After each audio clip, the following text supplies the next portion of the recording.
Sona jara siya monitor raja ma Python application တခုရေးပြီး application နဲ့ run တာပေါ့ဟိုဒါဆိုရင် coin နဲ့ချိန်တာဆက်ပြောပါရင် disconnect လုပ်လိုက်မယ်ဆိုပြန်ပြီး disconnect လုပ် connect လုပ်လိုက်မယ်ဆို connect ဖြစ်သွားပြီเนาะအဲ့ဒါမှကျွန်တော် okay ဒီနားအနည်းဆုံးpump set ကိုဘယ်လောက်လဲ100 ml သွားမယ်เนาะ100 ml သွားဆို100 ml ထည့်လိုက်ပြီပြီးရင်ဒီ step pump နဲ့လည်းတော့100 ml ဆုပ်ပြီဒါကဒီမှာဆုပ်ပေးပါ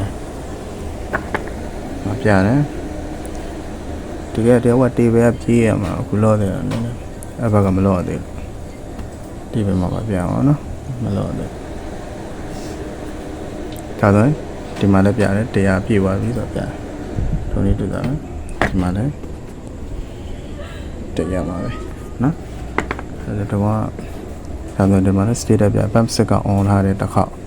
stop all ဆိုရင် pump အကုန် off တဲ့ဟာပြနော် calibration update လုပ်မယ်ဆိုတော့ဒီမှာ calibration file ထပ်ထည့်လိုက် calibration ကတခြားမဟုတ်ဘူးဟိုမှာလည်းပါ calibration ကတခါကျစမ်းသားလေးကြောင်းရင်ပြန်ထိန်းလို့ရအောင်လို့ထည့်ပေးတာဒါ history ကိုတခါတည်း CSV ပုံစံနဲ့ထုတ်ဖို့တော့ပဲလုပ်ပေးတာဒါပေမဲ့ close တော့မလို့ရသေးဘူးဟုတ်ပါဘူးဒါ pump အကုန် run လို့ရပါတော့ Sona serial monitor နဲ့ run လို့